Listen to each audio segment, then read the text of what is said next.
There are doors in this world you were never meant to see. Not hidden behind secret passages, not guarded by soldiers with rifles, just ordinary doors.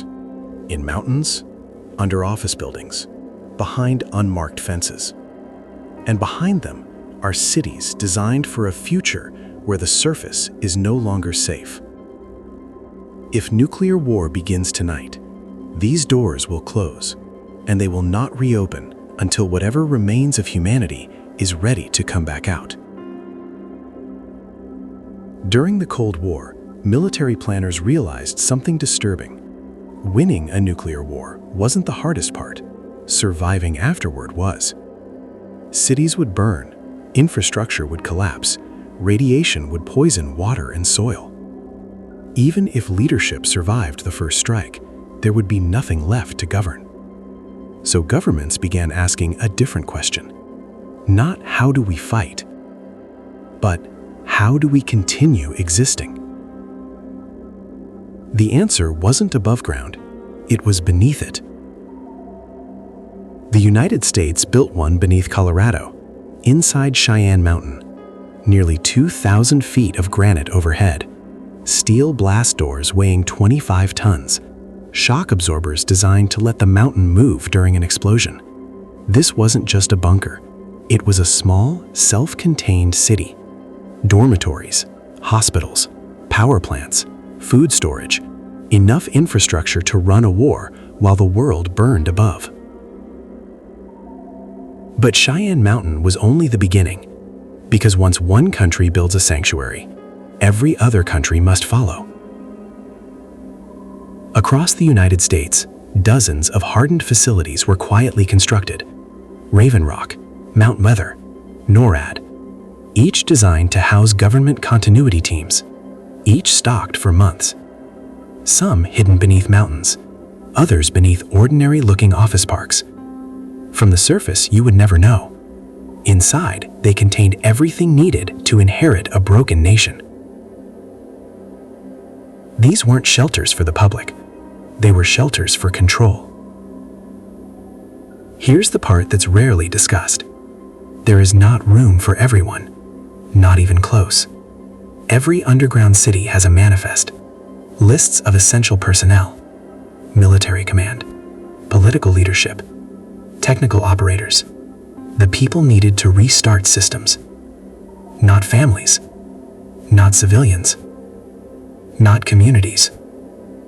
Just enough human infrastructure to preserve a government. In a real nuclear scenario, millions would die on the surface,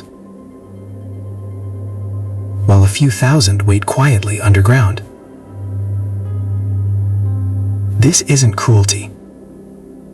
It's logistics. Inside these bunkers, survival would be measured in routines.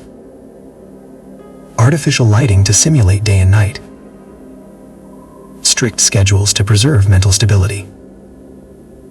Limited communication with the outside world. Radiation sensors determining when it's safe to emerge. People would sleep in shifts. Eat rationed meals.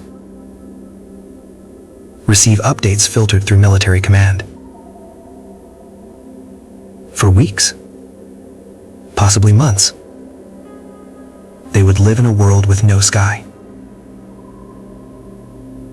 And when the doors finally opened, what greeted them might not resemble civilization.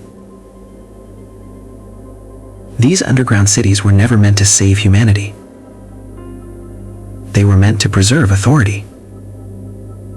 They exist so that after catastrophe, someone still has a title. Someone still controls communications. Someone still decides what comes next. The bunkers don't protect society. They protect continuity of command. Civilization, it turns out, is optional.